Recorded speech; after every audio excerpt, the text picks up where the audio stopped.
Hello and welcome, Taurus, Virgo, and Capricorn.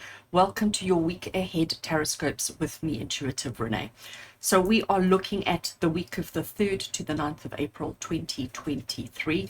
And the decks that I'm working with today, I'm in a little bit of a cute, witchy kind of mood. So I'm using cute, witchy kind of decks. This is the Everyday Witch, this is the Oracle, and this is the Everyday Witch Tarot. So from the same creator, from the same family, beautiful, awesome. I like to think that these decks, these two in particular, they're not overly witchy. They're actually quite casual, quite simple, quite cute, but they certainly do give interesting readings and messages. So I'm going to start off with the Oracle this week. So Earth signs, as I shuffle the Oracle, we're asking all our guides, angels, and ascended masters to connect with us right here and right now, to preside over this reading, to make sure that we get a reading that is encouraging, motivating, helpful, inspirational, and really helpful for our week ahead. We're wanting to know, what do we need to focus on for the weekend? What is the vibe or the energy of the week of the 3rd to the 9th of April for all earth signs? And when I refer to the earth signs, Taurus, Virgo, and Capricorn are the earth signs, but anybody else who has a strong earth element in the astrological chart, anybody who identifies or resonates with the earth signs, let this be relevant, valid, helpful, and appropriate to all of those people, including Taurus, Virgo, and Capricorn. Right, cards are shuffled and cut, taking a card off the top, and let's put these aside. So let's have a look and see what is the theme for the week ahead for earth signs. Oops, we have got, again, isn't this artwork just gorgeous? Here they are playing in the water. They've got all the animals around them. There's a kitty cat. There is an otter. There is another otter. They are performing some magic. Little fish jumping at their feet. And it says, make a move. Look at that. There's the key phrase, make a move. So here they are. I want to say, not always the kind of place you want to find yourself, standing in a water, standing in a river or a stream. But it's basically saying, wherever you are, whatever your circumstances, don't just go, oh, woe is me and I can't do anything about it. And, life is hard and life is tough. This is basically Spirit saying to you, earth signs, that this week, make a move. I'm going to shuffle the tarot along while I'm chatting. So make a move is basically saying, whatever you're pondering, whatever you're thinking, whatever you're considering for yourself in life at the moment, instead of thinking, oh, I'm going to wait for this to happen, or I'm going to wait for that to finish, or for that to be okay, or I'm going to wait, like we always do that. Everything that we do is very conditional. We tend to think, oh, I can only do it once I have done this. Only once I have cleaned my house can I have a cup of coffee. Only once I have, gone to work and earned my salary, only then can I think about buying myself that dress that I want, or whatever it is. Everything is very conditional. Even the love that we give to others tends to be quite conditional as well. It's like, I will love you more when you love me back. I will love you more when you have done X, Y, and Z, when you have repaired A, B, and C, when you have, everything is very conditional. So what I'm getting from make a move, earth signs, is Spirit saying to you, this is the week. This is the week. The time is right now for you to initiate, to instigate, to create, to manifest, to do whatever it is that you've been putting off. So if you've been procrastinating with anything, this is the week. This is the time to make a move. Right, tarot is shuffled, the deck is cut. Let's lay out some cards and see where specifically, what kind of move you need to be making, where you need to be making, and what it looks like. So the first card we have, Page of Swords. Second card we have is the Nine of Wands. I'm trying to put it straight. Third card we have, avoiding the glare. We have the Nine of Swords. So we've got two nines, two swords, two nines, painting a picture. We then have Queen of Swords. The picture continues. And oopsie, look at me. I got two there, right? So I am going to take the two. I was only supposed to take the one, but two came out. Therefore, they want to be read as two. And we've got the Seven of Wands, and this one over here is the Knight of Pentacles. So I'm going to put them like that so that I can see that they were two. So let's have a look. Right. So what I was saying to you is the first card we have is the Page of Swords. You then have the Nine of Wands. You also have the Nine of Swords. We've got the Queen of Swords. We've got a Seven of Wands, and we've got a Pentacles. So what is standing out for me here, Earth signs, are the swords and the nines, right? So we've got 3 swords and we've got 2 nines. So this is what is standing out as being predominant in this particular reading. I'm going to start with our Page of Swords, and I actually want you to look at this particular artwork. So here we have our young wizard, okay, a male witch. There he stands on his path. He's got his trusty broomstick, which is what he uses to travel, and he's got his trusty companion, the little black cat. In his bag of goodies, he has got a pen, there's a little feather quill there, he's got books, he's got a scroll, and he's got his sword. He has got everything that he needs. He's got all the theoretical textbook knowledge. Now he's actually at a point now where it's like, oh, I need to start using, but oh my gosh, I've never done this before. So he's full of inspiration, and he's full of ideas, and he's full of courage, and all of these things. But the truth of the matter is he has all this theoretical knowledge, and he doesn't really know how to apply it in real life. So this is probably you, and this insecurity, and that's definitely the word that I want to use there. This insecurity is making you hold back from making the moves and doing the things that you need to be doing, because you're not confident in yourself. You don't believe that you actually can do it because it's something you've never done before. So theoretically you think, I can do it.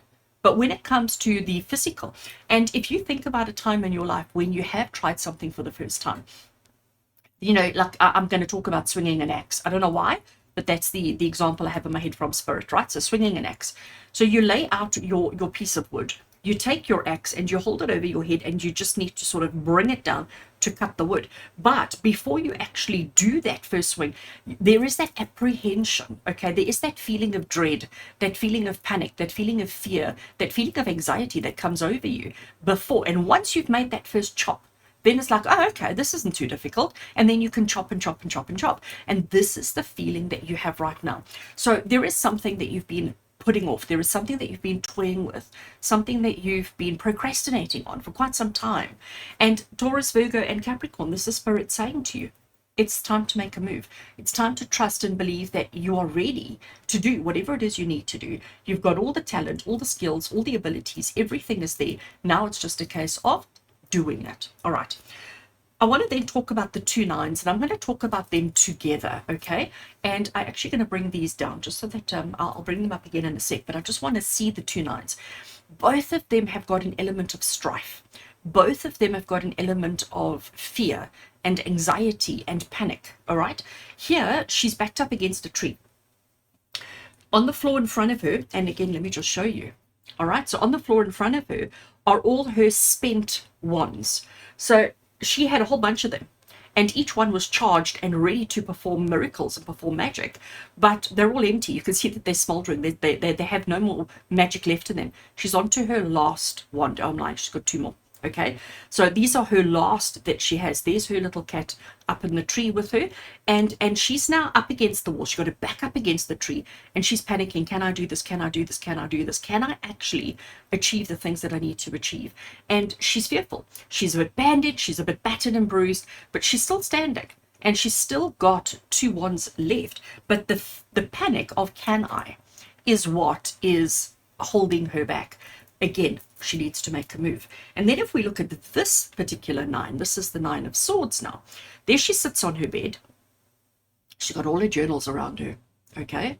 She's got all her journals around her, and her swords are up as a reminder of the things that she's achieved, the things that she's been through, the experiences that she's had. So, and if you look at her feet, she's got her feet together in a very much an anxiety pose, if I can put it that way.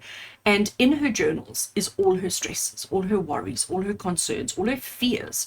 The sun is shining. It's a clear day. It's a beautiful day out there. The birds chirping. But she is so absorbed in her challenges. She's so absorbed in her difficulties, in her anxieties and her fears and her struggles, that she doesn't even notice what's going on around her. So here we have 2 cards where there is this feeling of paralysis, of being paralyzed, of being unable to move. And even here we have that same feeling of paralysis here, because he's ready. He's holding his sword and he's ready to fight. He's ready to perform his magic, but at the same time he's petrified that it's not going to work. she needs to fight back with the last of what she has, and she needs to find the courage within herself to look out the window and to see it's a brand new day and everything is okay. Everything is going to be fine. But all of them are in a state of fear and a state of paralysis. And it is time to make a move. It is time to overcome every single one of these challenges, of these shortcomings, and to fight back, to step beyond. So whatever you've been struggling with, whatever you've been putting off for the longest time, earth signs, now is the time to respond, to fight back. And our first fighting back that we have here is our Queen of Swords. Now, let me tell you, I do not want to meet Queen of Swords in the dark alley. She will take off your head without a thought. She is, I mean, just look at the chair that she sits on. It is spiky. It is going to hurt you. It cannot be comfortable to sit on it, okay? She has got her broomstick. She has got her trusty cat. But look at how she's holding her sword straight up, okay? And the reason why she's holding her sword straight up is because she is ready to rule. And once she has given her opinion, once she has ruled, there is no going back. She holds in her hand here a massive quill, which is a pen, a writing instrument, and there are the scrolls. So once she's made her decision and once she casts ink to paper, there is no going back. She will never change her mind. Okay, she will never change her mind. Once she has made her decision, that is it. And this is the word that I hear is conviction that you need to carry this week. All right? So earth signs, you need to carry that conviction of yourself, your actions, your decisions, your behaviors. You need to make that move now. All right. Don't worry about whether it's right or wrong. It's about what's right and wrong for you. It's about what feels good within yourself. And it's not worrying about anything else. Focus on the task at hand and work with it as best as you can. And these two I'm going to read together as well because they popped out together. They came out together. So here we have the Seven of Wands, and again backed into a corner. It's a similar kind of vibe to what we have going on here, right? She's backed into a corner. She's on a ledge. Actually, she's high up on a mountain. She's reached the edge. If she keeps going backwards, she's going to fall over the cliff. Okay, and here are all of these people, these hands sort of coming together, and she is, even her cat, look at her cat, ready to defend, ready to protect, ready to fight back. And that's exactly it. And look here, Knight of Pentacles, suddenly there's movement, suddenly there is progress, suddenly there is focused attention. So what I'm loving, okay, is we started off with the youth, innocent of the page, uncertain, insecure, not really feeling confident. We're still not feeling confident, even though we have been trying. But then we've also felt a little bit defeated. We felt like we can't win, okay? Because that's that card. It says like, well, we can't. What's the point? I can't. But the truth of the matter is, when you find your conviction, when you find your truth, and when you're able to actually say something and mean it, that's when the energy shifts, when suddenly you get that last little bit of courage to charge forward, to step forward, to retaliate, to fight back, to make a move. And then suddenly everything shifts. And suddenly we're going to the Knight of Pentacles, who is moving forward with passion, with gusto, with enthusiasm, with all of those kind of beautiful things. But none of this is possible, earth signs, if you don't make a move this week. So just to recap, for your week ahead, there are things that you are going to come up against this week that you are going to find overwhelming, challenging, nervous, frightening, scary, etc. But you have to fight back. You have to find your courage, your strength, and your conviction to stand up, to initiate, to make a move in order to progress in your life. So this is the week to move ahead. This is the week to take a step in a different direction. Earth signs, Taurus, Virgo, and Capricorn, wishing you an amazing week ahead, as always, with love and blessings from my heart to yours. And until we connect again, take care, Earth signs.